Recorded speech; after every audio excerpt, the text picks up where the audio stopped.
today we're going to do a simple recipe based on Thai cuisine. Now, it is not authentic because we are not totally using everything Thai. I'm not using lemongrass or anything like that. But what we are doing, we're using peanuts. And peanut allergies, you should not eat this. This is going to be a chicken dish. You can find it on my website at www.cabeuser.wordpress.com. And on the blog, I have it served over basmati rice, but we're going to serve it tonight over Thai noodles. And wanted a different taste and texture. So I'm going to start off, I'm going to show you what we've got going. I cut up 3 chicken breasts and I cubed them, basically a large cube. And so it's going to be, I know on the recipe it says 1.5 pounds, but I think it's a little bit more than 1.5 pounds, probably about 2 pounds. I'm going to go ahead and salt this lightly because there's not a lot of extra salt at all in this unless you use chicken base. If you use chicken base, then you're going to have a lot of salt and leave that out. I've got a wok here and I've got it heating up. In it I have oil and I've already heated it up a little bit. Let me get the sauce going, which is really the important part. We're going to start off here with our bowl we've got right here, and we're going to add chicken stock, and the recipe will tell you online, so just go on to that recipe. You're going to add chicken stock, you're going to add sherry, and I would suggest getting the regular sherry and not the kind of cheap cooking sherry that you buy at the grocery store. So there goes the sherry. This is soy sauce, and you go ahead and put that in there. Make sure you get a good soy sauce.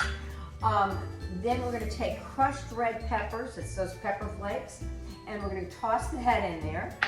Then we're going to take a very crunchy, and if you don't have crunchy, you can crunch up some peanuts and add in crunchy peanut butter. And whoop, there it goes right into my oil, my hot oil.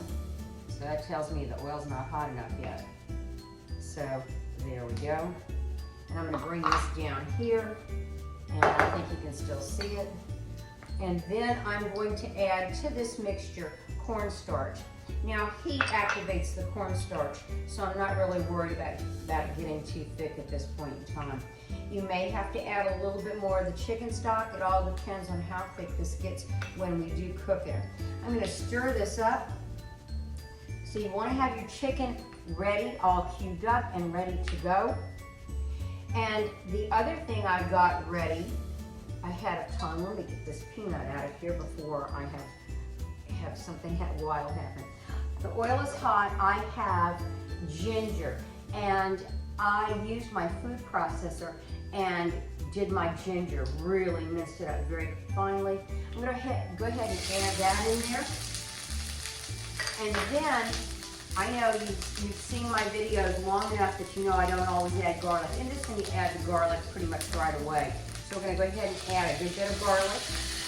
And you'll find this recipe online, so just jump on there. Wonderful smell. So we do that for a minute. Before we got on the video, I sliced up some onions. I made these rings, really half rings. And so it's a little bit more than a half of an onion. And we're going to go ahead and put that in there. And this is what's going to take probably the longest out of all of it. So we want these to become very, very soft. And the heat is on high. And we'll continue to stir. We want to make sure that the peanut butter gets infused into that chicken stock and get it really incorporated there. There's no black pepper, there's nothing like that. Now if you really wanted to get crazy, you could use some Thai bird chilies, but I would leave out the crushed red pepper in that case. Let's give this a stir. Smells really, really good.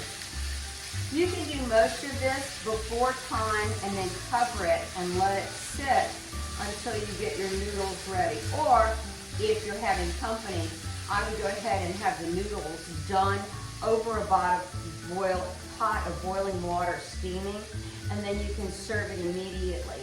When you serve this, you want to garnish it with, say, some additional crushed peanuts or mango slices, maybe some cilantro, some chopped cilantro, something like that. But you'll find some ideas on my food blog.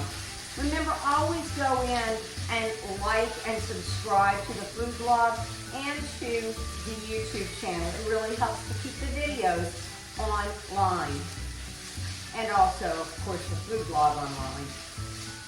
As you can probably see, it's starting to soften up. See, they're loose? Still got a little bit more time to go.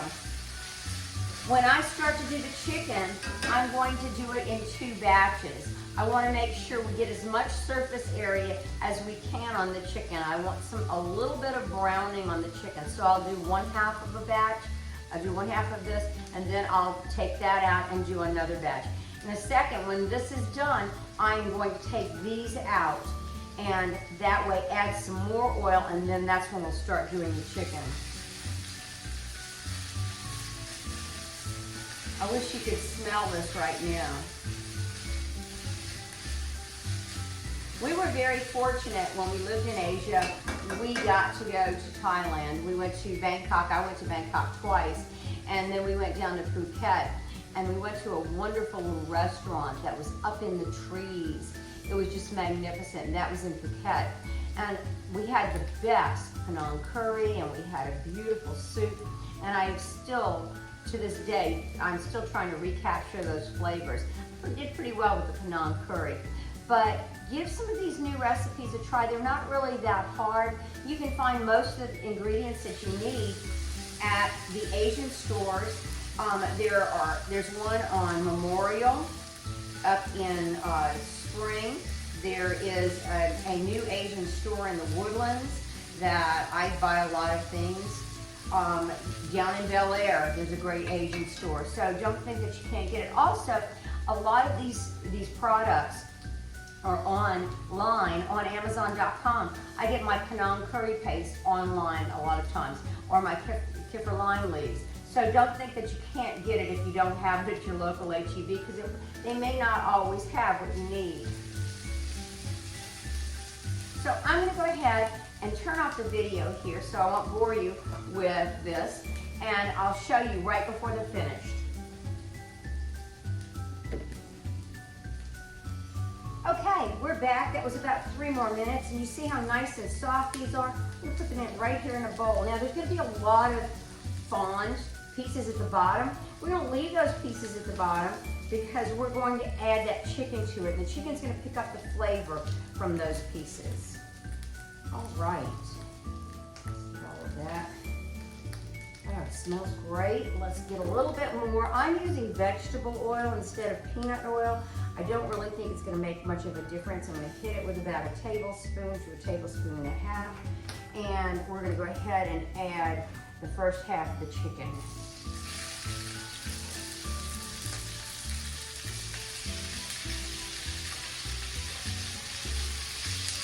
And with your temperature up nice and high, this is going to happen quite quickly. You see that chicken picks up brown bits from the bottom? That's exactly what we got. Beautiful. Can you see that? So in a second, as soon as we get color on all of the chicken, I will put this half into the bowl and then go ahead and put the next half.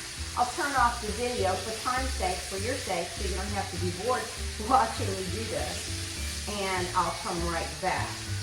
So as you can see, we're only just about a minute to a minute and a half into this, and the chicken is almost done. That's how quick we got it. We got the fire on high. Now somebody was asking me the other day about buying a stove, and you always want to get a cooktop that has a burner that has high BTUs. And I know what the home cook really doesn't think a lot about BTUs, but having one burner that has a high capacity for higher BTUs is really important, especially if you like to do Asian food, because to get that heat that you have at the Chinese restaurants or the Asian restaurants, you have to be able to turn your fire up high and do it fast. You won't get authentic food unless you have something like that. So we're going to take this out. I'm going to put the next batch in, and I am going to turn the video off while I do it, and then we'll come back when it's time to put everything else together.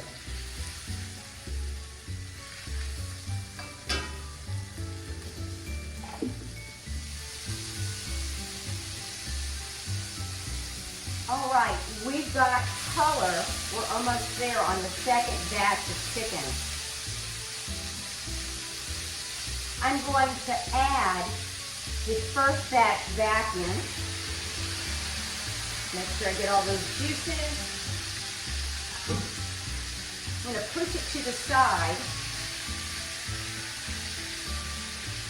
And this is where I'm going to turn down the heat a little bit. And in the video, on the food blog, it doesn't really say to turn down the heat, but I recommend it because you're getting ready to add the sauce.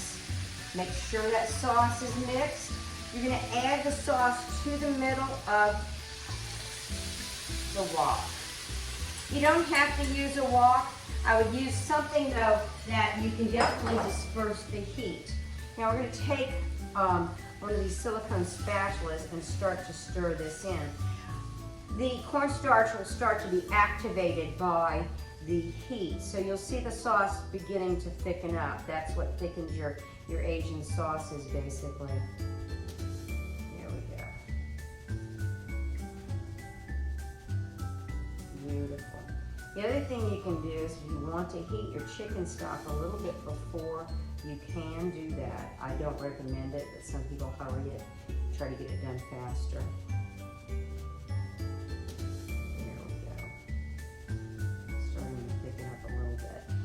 Let's go ahead and turn the heat back up a tiny bit. There we go.